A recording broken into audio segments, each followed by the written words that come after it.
నేను టమాటా చట్నీ చేస్తున్నా. అర్ధ కిలో తీసుకున్న టమాటాలు, ఒక 8 తీసుకున్న ఎండుమిర్చి, ఒక ఉల్లిగడ్డ అంతా, చింతపండు తీసుకున్న, 3 కల్జమాక రెమ్మలు, ఎల్లిపాయలు, శనగపప్పు, మినపప్పు, ఆవాలు, జీలకర్ర, మెంతులు. ఇవి 3 వేయించుకుందాం. ఇప్పుడు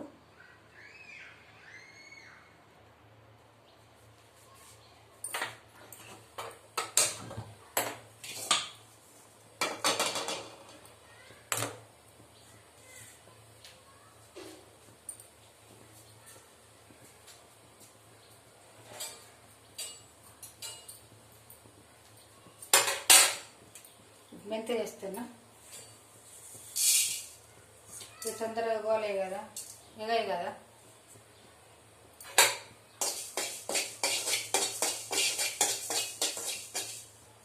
ఇప్పుడు ఆవాలు, జీలకర్ర వేస్తాను.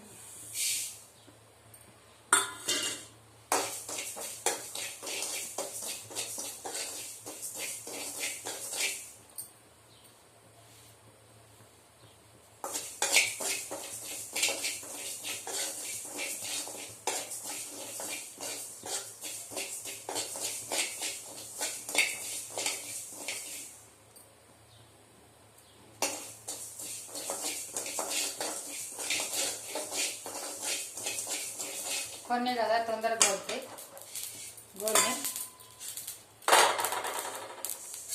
గోల్నే కదా, ఇది ఎగినాయి అన్న, ఎగినాయి. గోల్నే అంటే అంత తాలు పెట్టినట్టు.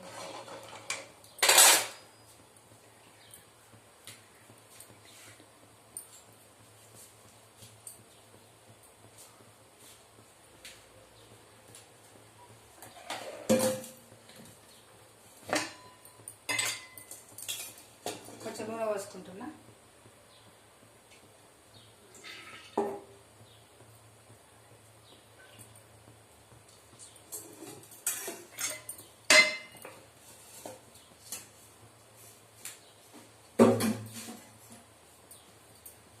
సింపుల్గా వేసుకోవచ్చండి, తొందరగా అయిపోతుంది. ఇప్పుడు టమాటాలు వేసుకుందాం.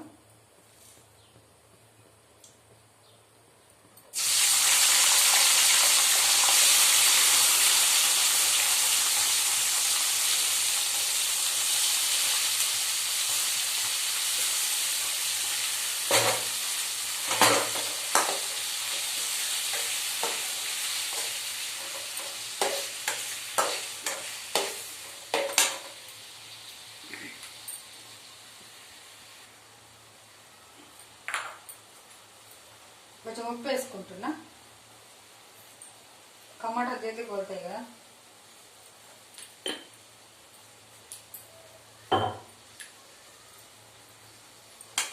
ఇవి పుల్లటి టమాటాలు కావు కదా, అందుకే కొంచెం చింతపండు వేసుకుంటే బాగుంటుంది. పుల్ల టమాటాలు అయితే చింతపండు అవసరం ఏమి ఉండదు.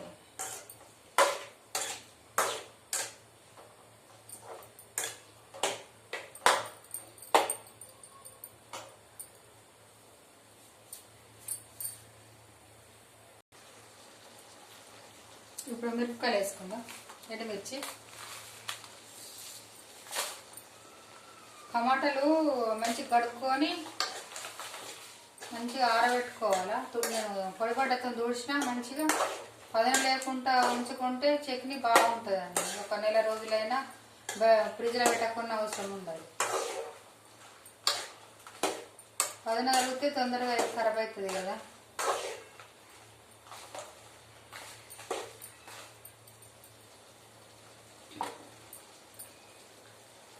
ఇప్పుడు చింతపండు వేస్తున్నా.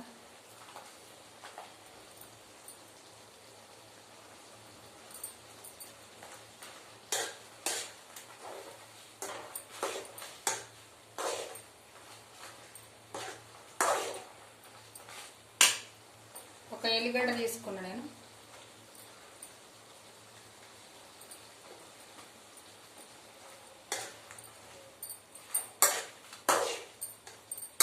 కొంచెం తక్కువ అనిపిస్తే మిరపకాయలు కొంచెం తక్కువ అనిపిస్తే కారం వేసుకోవచ్చు. మిరపకాయలు లేకున్నా కానీ పొడి కారం వేసుకొని చేసుకోవచ్చు. ఎందుకంటే టేస్ట్ కోసం మనకు ఇది.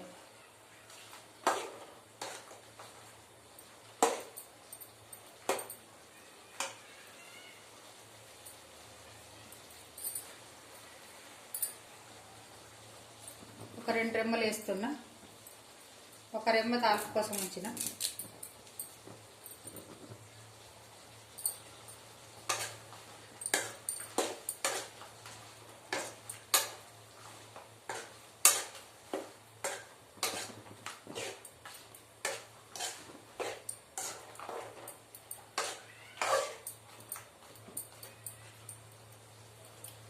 చపాతీలకు బాగుంటుందండి, ఇడ్లీలకు, చపాతీలకు, రైస్లకు బాగుంటుందండి.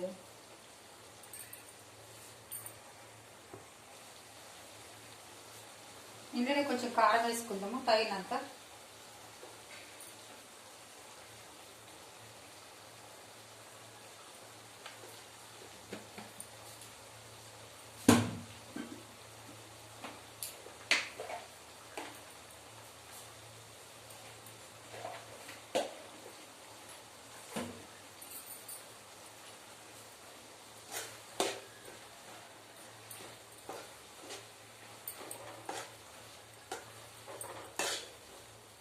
తక్కువ తినే వాళ్ళు తక్కువ వేసుకుంటే సరిపోతుందండి.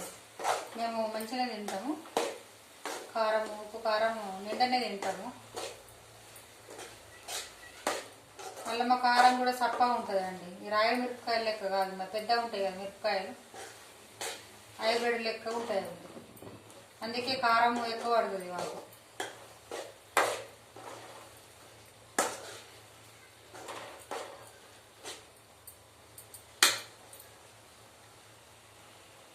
బంద్ చేస్తున్నా, చల్లగా కావాలి కదా ఇప్పుడు. అది చల్లగా అయినాక మిక్సీ పట్టుకుందాము. ఇది ఫస్ట్ పట్టి ఎంచుకున్నాం కదా, ఇది ఆవాలు జీలకర్ర మెంతులు ఎంచుకున్నాం కదా, ఇవి పట్టినాక మిక్సీ మళ్ళీ అది వేయాలి. ఇవి మిక్సీ పట్టుకుంటున్నా, ఇవి చల్లగా అయిపోయినాయి. ఇవి పట్టుకున్నాక తర్వాత అవి ఇప్పుడు మనం గోలిచ్చిన టమాటాలు ఉన్నాయి కదా, అవి వేసుకొని పట్టాలా, లేకుంటే దంగ ఇవి. ఇప్పుడు నేను వేసుకుంటున్నాను, చల్లగా అయిపోయింది ఇది.